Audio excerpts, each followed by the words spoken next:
Welcome to the story room. I have a terrifying tale for you today called A Dog Named Grim. My parents had very demanding jobs. My mother and father ran a law firm, and we had to travel a lot. I had to get used to being pretty much alone. I could never get used to having friends. I knew I'd only end up moving anyway. I was also an only child. Therefore, life was pretty much a sad thing for me. However, I'll never forget a strange encounter I had when my parents and I moved into a trailer on the countryside of Mississippi. It was pretty much desolate, other than a few other houses and trailers. The trailer was the best my parents could find. We moved into the trailer next to an old man. He looked as though he was in his late 80s. He also seemed to live alone. I never saw anyone but him outside. I don't think he had a wife, kids, or even grandchildren. However, he did have a dog. It was quite a strange dog, though.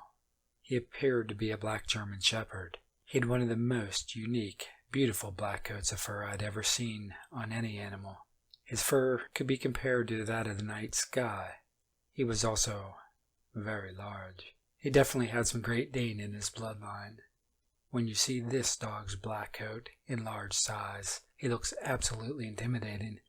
It was simply astounding. I'd honestly never seen a dog quite like this. I went over to introduce myself to the neighbor.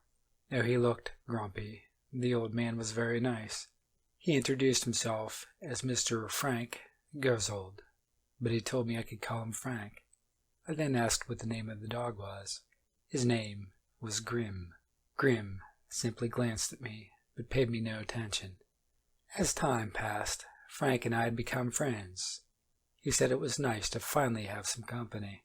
I would regularly help Frank with his chores around the house. Afterwards, he would give me a little pay for my help. With my father always working, Frank pretty much became my father figure. It made me feel special. Something was strange every time I visited Frank. Grim would be gone most of the time. Frank explained that Grim loved to explore the woods, but my gut told me that wasn't the case. Occasionally, I would come across Grim.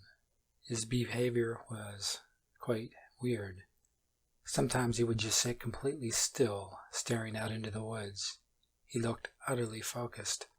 I would try to play with Grim, but he was never playful. Whenever I tried to get him to play, he would just look at me with a blank stare and continue to stare out into the woods. His tail wouldn't even wag in the slightest. He just didn't seem like a happy dog. That was until about a month into staying in the trailer. Apparently a man died late in the night. Police said he was drunk and drove his car into the tree. That day, I saw Grim's tail wag. He actually looked happy. I ran over to see if he would happily greet me. After he noticed me, his tail stopped wagging, and he gave me a low growl. It was like I was disturbing his happiness. After that, I was determined to find out what was Grim's deal. The weirdest thing about Grim was his behavior. Every time someone in the neighborhood died, he would either be gone or be happy. What was this dog's problem? It was like he knew when people died. This began to bother me. It actually began to disturb me. I began to have nightmares about Grim. I had dreams of him at the drunk man's accident. There was an old lady who lived about 3 miles away from us.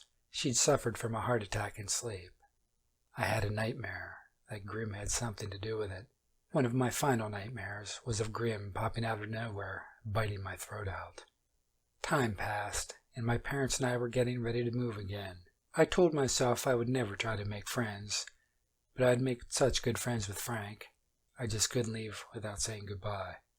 Before I continue, I want to say I was one of the only survivors. Remember that. You'll know what I mean at the end. Anyway, I said my goodbyes to Frank. He was sad that I was leaving. I was pretty torn up about it as well.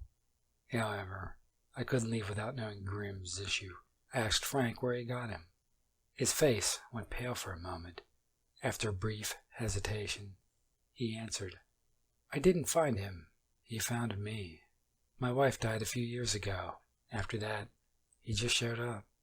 I found that weird. Grim just appeared after Frank's wife died. He then asked him, "Do you know about Grim's weird behavior?" His answer will forever live in my mind. I once thought Grim was a normal dog. I thought he was just some stray that found his way to my door. Then I realized that wasn't quite the case. You see, my boy, Grim isn't just a normal dog. As a matter of fact, he isn't a dog at all. I couldn't think of anything to say. I was completely baffled. I managed to ask one final question. "Then, what is he?" Frank looked at me with a face of caution. I think he's death. I used to be curious where Grim would run off to, just like you. I once followed him and discovered he was arriving at the scenes of upcoming death. He would never be happy until someone died or was about to die. I even believe he can be at several places at once. It's best you leave now. We don't want to upset him. Please. With that being said, I left Frank's house and never saw him again. My parents had finished packing up. We were on our way to the airport. I will never forget what I saw as we drove away. I looked out of the back car window and saw Grim. He was just staring directly at me. But this time, he was wagging his tail. He was happy to see me leave. At the airport, we began to board our plane. Remember when I said I was one of the only survivors? As I boarded the plane, I could have sworn I spotted Grim at the airport for a second. But when I took a second look, there was nothing there. I'm sure you can imagine what happened to the plane. I lost both my parents in that crash. I finally realized what Grim was. This may seem far-fetched, but maybe Grim is death. That's why Grim is named Grim. He is the Grim Reaper. I've never been a spiritual person. I do believe in death, though. Eventually, it's coming for all of us. However, I can confidently say I cheated death. And death is a dog. Death is a dog named Grim.